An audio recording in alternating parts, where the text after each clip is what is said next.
But now, before I start stitching, I thought maybe you'd like to hear it.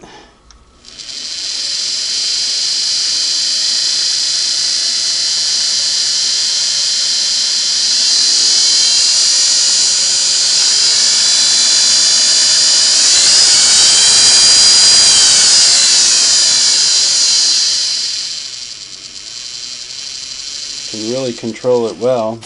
So some of that whine is a typical, some people call it the airplane sound. Some of it is that text-to-light gear on mating up with the worm gear on the motor.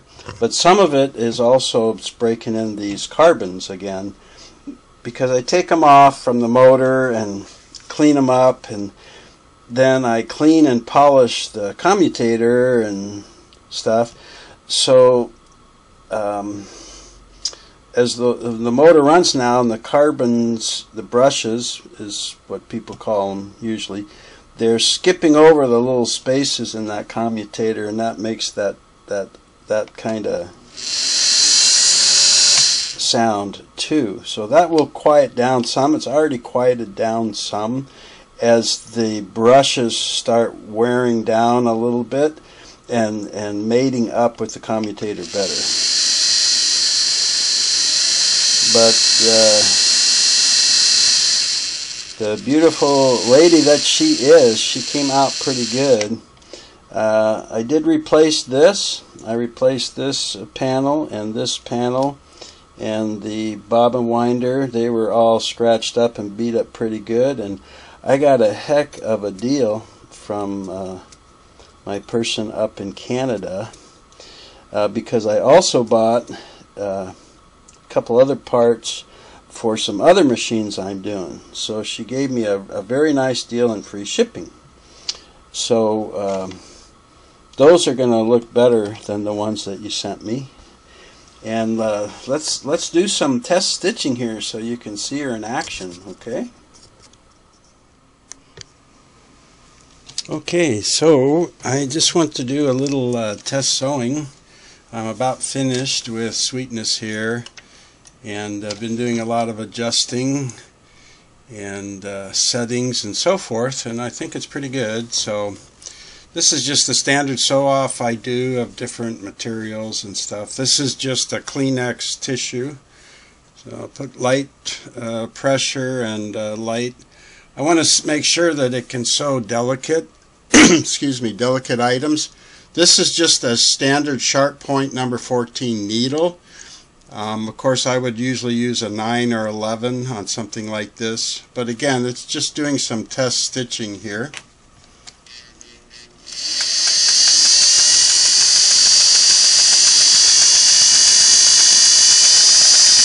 The close stitching's good. Let me go to the longest stitch. Alright. Oh, by the way, there's a thread cutter built in the back of the pressure bar bushing, so if you don't want to use scissors, you can just go back there and drag it down through the little cutter. The tension has settled in very nice on this. This is I don't know. I just grabbed a bunch of scraps from my wife, but this is like a stretchy, lightweight. I think she cut off the bottom of a blouse or something. But it's a knit, and the 400 series are known to have a little bit of problems with knits. So I've got this adjusted as best as I could to handle knits. And again, this isn't a ballpoint, which is what you would want to use for knits, but it is sewing it well. Oops, should always start with this up.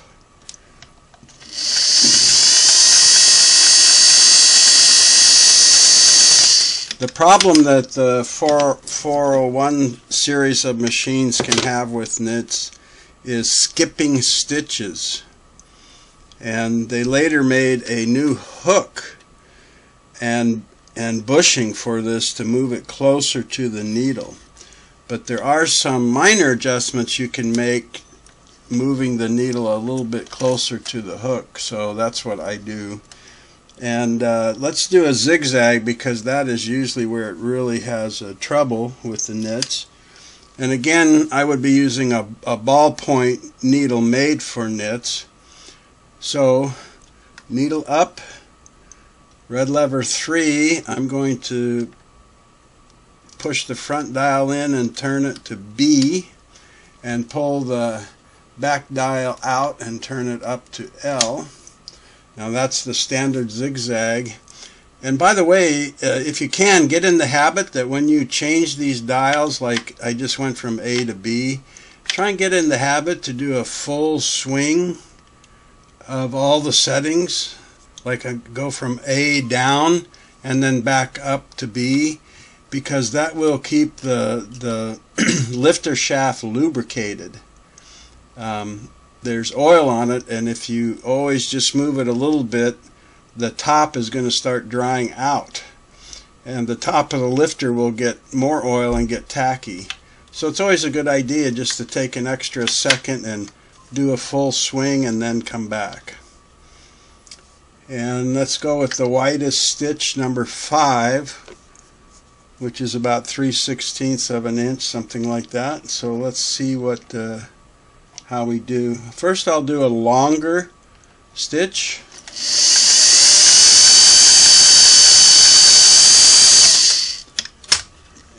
And then I'll do a shorter, tighter stitch. Let me see if that's skipping here. I'm really not going to try and show you the stitches, because it's hard to see on camera, especially with this type of fabric. I think I need a little more tension. I only had the tension on 2. Let's do a closer zigzag stitch here. As a matter of fact, I think to really test this, I think, let's see, does this have a built-in multi-stitch zigzag? Yeah, that's good. A stretch zigzag. That would be B and Q. So needle up, back to 3, already on B. Turn this to the top and come back down to Q. And let's see if we can do that multi. So instead of zigzagging back and forth, it makes 3 little stitches each way. 1, 2, 3, 1, 2, 3, 1, 2, 3. And that makes for a stretch zigzag.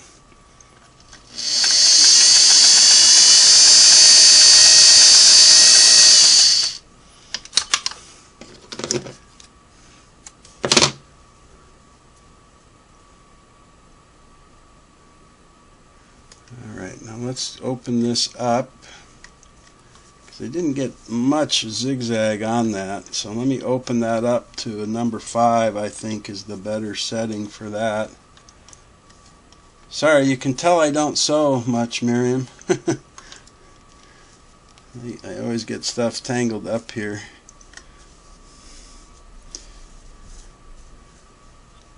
So let me take it to a number 5. BQ can go to 5, yep. And I'm going to make it a lot closer so we would get more stretch out of the stitch. So I'll put it up closer to 20 stitches per inch. Let's try this.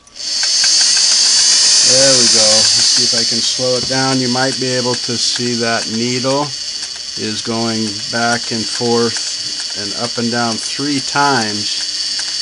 Each time it moves left, and then 3 more times right.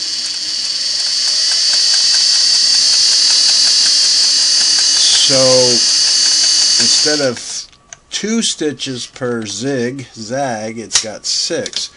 So if we were going to have a skipping stitch problem on a zigzag on knit fabric, it would show up here. And they look great. Next, I've got some medium weight fabric. This was from a pair of darker draperies. And let's just, as a matter of fact, this is 2 layers, but I'm just going to make it 4 in the essence of time.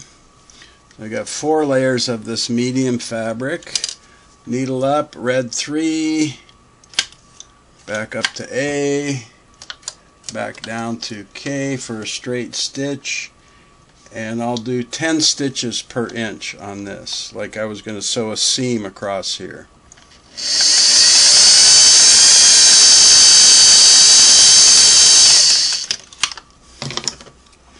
So you can see the penetration power is like butter for most of these fabrics, and a very beautiful straight even lock stitch.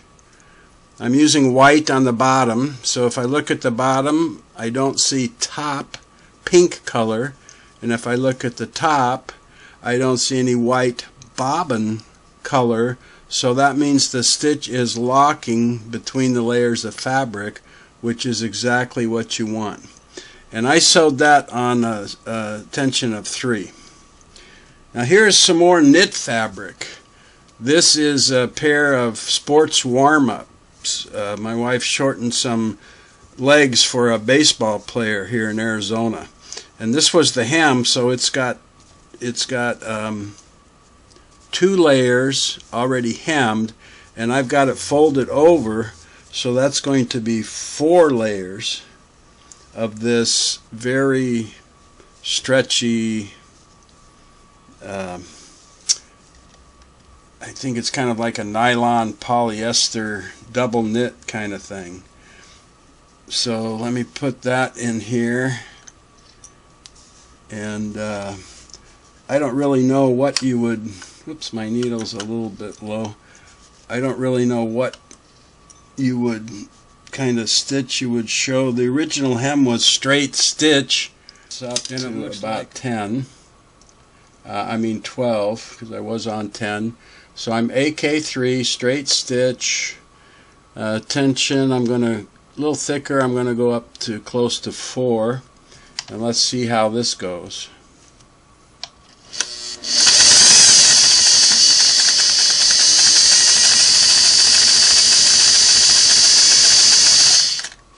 Okay, again, I should have a ballpoint needle in there, but okay. This is some heavier denim, 12-ounce denim from a pair of dungarees. You can see I've done a lot of test sewing on it, and just to show that it can sew denim, first let me just let's see, I think that's a red felt. I'm going to go try, I'll go to the left of that red. Whoops, still got my needle a little low. I'll go right in here. Now this would usually be about a number 8 or 10. Let me take it down to an 8. AK3, number 4 tension, 8 on the stitch length.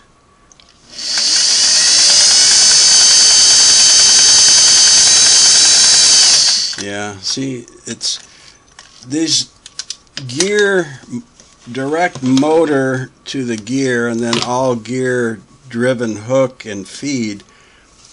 It's a strong 0.7 amp motor. It doesn't have a problem. What I'm interested in here is if I can go through the original seam. So this is like 3 layers of denim folded over with the seam, and then a layer on the bottom, so that would be 4 layers of this denim. So let's see if I can get through that okay. Now they make a denim needle, which is what I would recommend if you're going to sew much denim, but I'm really looking for the penetration power. Now sometimes on these you need to start with the needle down in the fabric, but I'm just going to try it with the needle above the fabric and see if we can just penetrate and sew. Yeah.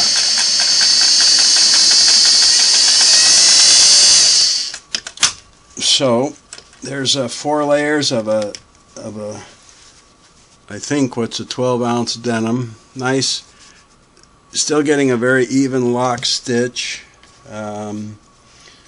Let's see. Oh, this was kind of my multi-layer test. I have a pocket from a pair of white Levi denim pants, and then it's got a layer of fleece. Then it has 2 layers of a calico cotton that was from a blouse, and then it has a layer of flannel, some flannel squares a quilter gave me. So I wanna sew through this, and I think I'll do the zigzag. So my needle is up out of the fabric, red lever 3. I want to go to zigzag, so I'll go to B. I'll go way past B and back up to it, and then L. So I'll go way past L up to special and then back down to L, just to keep everything lubricated. And I'll go with kind of a finer stitch and about a number 4 width here. And I've got the foot controller set pretty good, so you can sew very slowly if you're getting into tight areas or you want to start turning a fabric, you know, but you can also sew very fast right full out.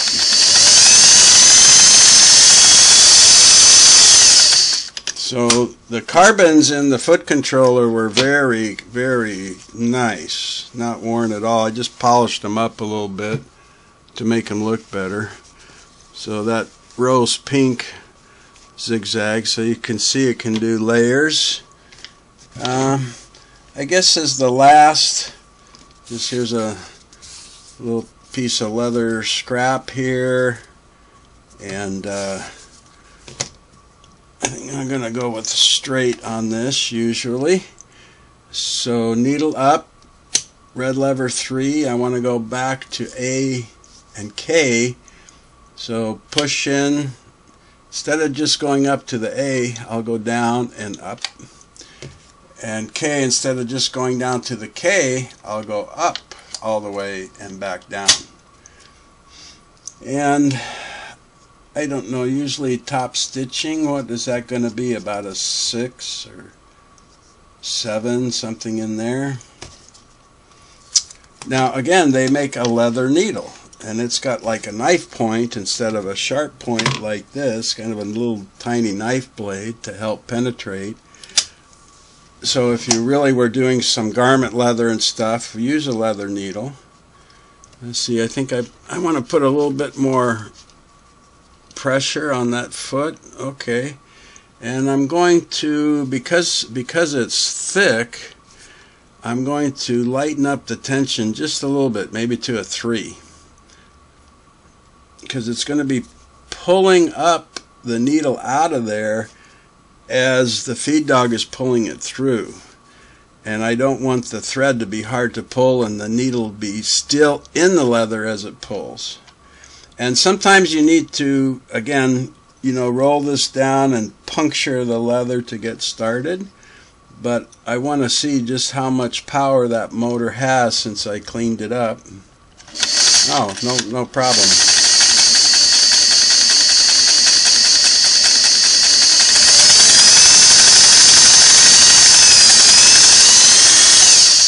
All right, so I'm happy with the tension.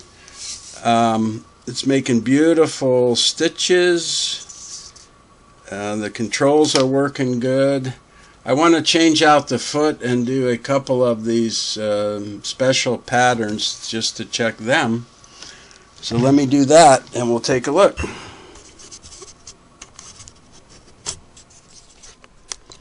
Okay, for this part of the video, I took off the multi-purpose foot, many people call the zigzag foot, and I put on what many people call the satin stitch foot, but it's really called the special purpose foot. And when you're going to sew satin stitching, you need that foot because it has an arch on the bottom that allows the thicker thread height or taller thread height to go under the foot. And I'll show you that foot when we're done. But when you sew these patterns or use a special disc, you know, they're all like zigzag, and many of them, if you make a close stitch, will be a satin stitch. So you should probably use the special purpose foot on many of them, and it's got a little smaller footprint than the multi-purpose foot, so it's kind of nice because you get a little bit better view of your material and the stitching that you're doing. So it's about a little bit more than half as long as the multi-purpose foot. But anyway, I'm just going to do a little satin stitch, which is really just very close zigzag stitching. So I need to go to my zigzag stitch, and I will needle up red 3, have to go to B, so I'll go down and then back up to B, and I will come to L, which is 1 notch away, but I take it up to the top and then back down to L. And I'll just try it at a narrower stitch, about a 3, but I have to get this lever, is that shown on the camera? Yeah, I have to get that up into the area marked fine, and you'll see there that the plate has a angled spot in it there like that, so that you can, rather than move it up and down to try and adjust, you can start turning it or dialing it in, as they said, and get a finer and finer and closer stitch. Now when you're doing zigzag, you should use a lighter upper tension or thread tension, and I'm going to be going pretty close stitch, and some of the stitches may even overlap, so I'm going to start at about a 2 and pretty well into the fine area and see what happens here.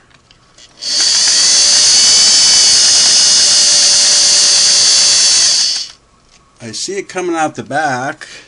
I know you can't, but I'm just watching it, and it's a pretty fine close stitch. I got a little piece of thread caught up in there. I'm sure you'll be a better sewer than me, Miriam. But I'm just going to try just for a little bit closer. To me, a satin stitch should mean I don't see any of this light colored fabric between the thread. That's just my opinion. You don't have to make it that fine. But if you go too far, you're going to be putting the feed dog into like neutral, and it's just going to stop pulling the fabric through. Whoops. Forgot to start all the way up. I see it's still moving the fabric, so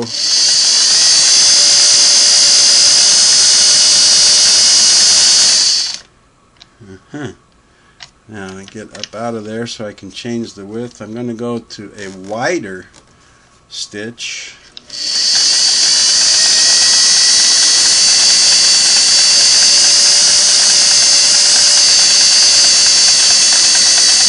Uh-oh. Yeah, I think I sewed off the edge of the fabric. Sorry. Yeah, it's bunching up a little bit. I think I have the stitch a little bit too close together for that wide of a stitch. So let me get on. Yeah, I sewed right off the edge. Boy, what a dummy. Sorry. Let me go to one of these patterns here. I'll just go to BN, which is like little arrowheads pointing left. So I'm on the B, needle up, back to 3, pull up past the N and back down to it. And now that this is locked in, this will become my width control of anything from 1 to 5. So I want to go up as far as I can, and I'm just going to back the stitch closeness off just a little bit. I was starting to stack it up a little bit. So let's see how this will look now.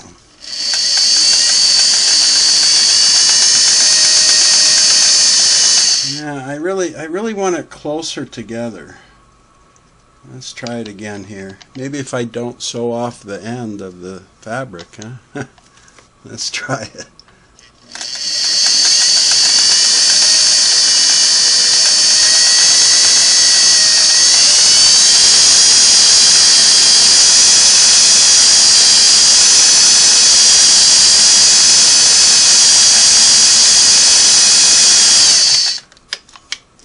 Okay.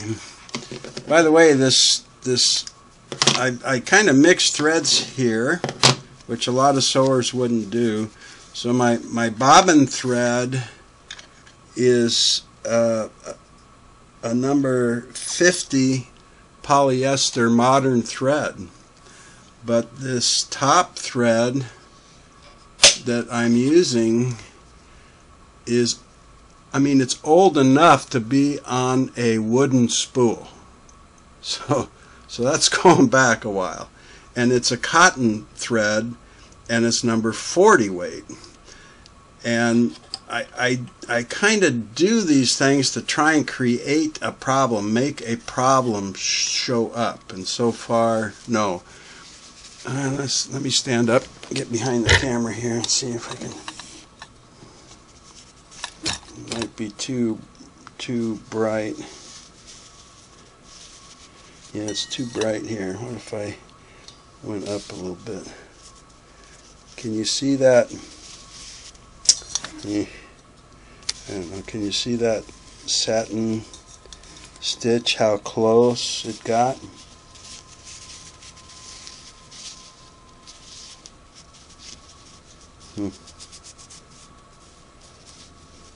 Then I went from the number 3 up to the number 5 stitch right there. Look very close. You can't see any fabric between those stitches. Then I sewed off the end. Then I got back on here and I started my little, I don't know, arrowhead. But I can see a little bit of fabric between, and some people that's fine, they just like the pattern. But then I dialed it in a little bit tighter here as I went along, and it made a tighter pattern.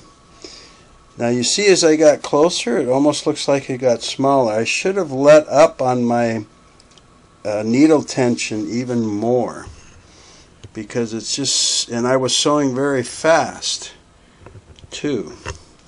So this, see how it's a little puckered here? I should have even lightened this up a little more to sew that close and fast, because the needle's moving so fast. The thread wasn't, it was kind of yanking it and squeezing the stitch together. So that's my disclaimer that I don't know how to sew. But when I look through here, other than when I sewed right off the edge of the fabric, there's not one skipped stitch in the whole test. So last look at this. Very nice. I don't know if you can kind of see how that raises up above the fabric. You get a lot of depth and texture there. But that's one reason why you want to use this special purpose foot.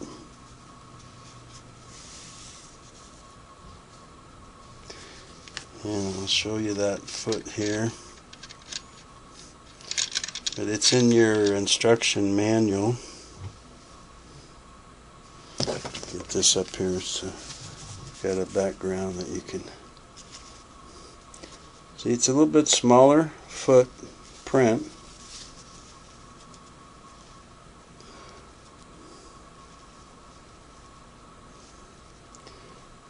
And it's got this kind of arch down through the center of it here, right there, and that's raised so that it can pass over that satin stitching, whereas this multi-purpose foot is flat on the bottom. So as it's trying to pass over the thread right in here, it gets hung up on that raised thread where this arch just goes over the thread. And it's a wee tiny bit taller. So you can't put quite as thick of layers of fabric under it, but you usually wouldn't be doing satin stitching and special pattern stuff on very thick fabric. So I'm about done. I'm going to give it wipe it down and give it one more coat of wax. I go around and tighten, double check every little screw that I did, but I wanted to show you how well it sews and how well it turned out before I shipped it. So AK3, that's about it, Miriam. Thanks for trusting me with your machine, and I'll be in contact when I ship it. I'm going to miss you, sweetness. It turned out really nice.